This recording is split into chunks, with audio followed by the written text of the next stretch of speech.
Nag-iisip ka mag-franchise ng milk tea, coffee, or frappe shop business? Panoorin mo muna ang video na to, baka tadhana mo pala ay mag-establish ng iyong sariling brand ng mga products na to. Hi, kung ngayon lang pala tayo nagkita, ako si Dandy. I'm an owner of a milk tea and frappe shop since 2020. And I will give you actual insight how we started our home-based milk tea and frappe shop. Tara, magsimula na tayo. Ito muna ang kwento. Noong 2019, nung ako ay nag-ooperate ng food business namin, ang tinda namin noon ay shawarma, sisig, at mga silog. Kami ay natabihan ng isang milk tea shop. Kaya naikumpara ko ang operasyon ng katabi naming milk tea shop sa aming kainan. Napansin ko na kahit isa lang ang barista ng milk tea shop na to ay maayos siyang nakakapag-open, nakakapag-operate at nakakapag-close ng tindahan. Kumpara sa aming kainan na tambak ang masebong hugasin na kahit tatlo pa kaming nakatao ay pagod lagi kami. Kaya ang nangyari, I give up doing the food business and started studying how to start a milk tea and frappe shop. At ito nga ang mga step-by-step procedure na personally kong ginawa. Number 1 is to seek and find a training center. Ito yung mga legit venue na nagtuturo ng pagtitimpla and nagpo-provide ng mga vital information about sa milk tea, frappe, and coffee shop business. Huwag mo nang tipirin ang napaka-importanteng prosesong ito.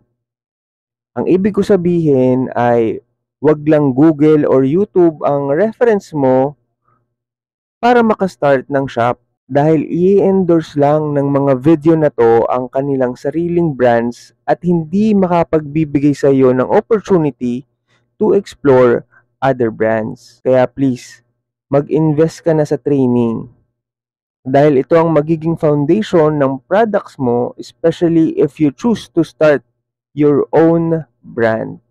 Okay, next. Number 2 is to search suppliers nearby your areas. Yes po, you may now seek for the suppliers na malapit sa i-establish mo na shop. Sigurado naman na napakarami na nito ngayon sa buong bansa dahil sa demand ng milk tea, frappe, and coffees nowadays. Ang gagawin mo na lang is to compare their prices and go for the lowest.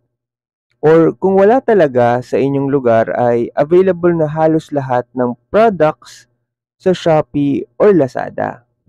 Okay, next. Number 3 is provide quality products. After mo mag-train and you already search for the best prices for your products, you have to now explore the best and delicious products by trying different kinds of brands. Tandaan mo lagi ang prinsipyo na paggagawa ka ng produkto ay huwag mong murahan, lupitan mo. Again, ang sabi ko lupitan ha, huwag mahalan. Magkaiba yon. It is now up to you on how you will put margin on your products. Hindi mo kailangan ng magandang physical store, I'm telling you. My tip to you is to start small by selling your product na home base lang muna. And then, try to market your nearby community if magustuhan at papatok ang mga products mo. Promote your business online. Proven and tested naman na ang mga ganyang strategy. Less cost and much lower ang risk. Hindi porke maganda ang tindahan mo ay maaawa na sa iyo ang universe at ibabalik kung ano ang mga ipinundar mo. Maniwala ka sa akin. Yan din ang pagkakamali ko before. So, yan po ang mga personal procedure na ginawa ko para makapagsimula ng sarili kong shop. By the way, ginawa ko ang video na to enlighten and give you an idea on how you may simply start your own milk tea, frappe, or coffee shop. Hindi mo na kailangan mag-franchise actually.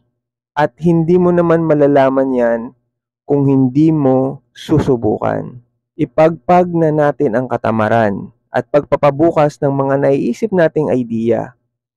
Let us all start on what we have dahil ang mga sinasabi nating wala tayong pera o wala tayong panahon ay mga rason lamang natin para iwasan ang pinapagawa sa atin ni Lord God. Tandaan mo, walang magbabago sa buhay mo kung wala ka ring gagawing bago. Thank you very much for watching and see you again on the next videos. Bye!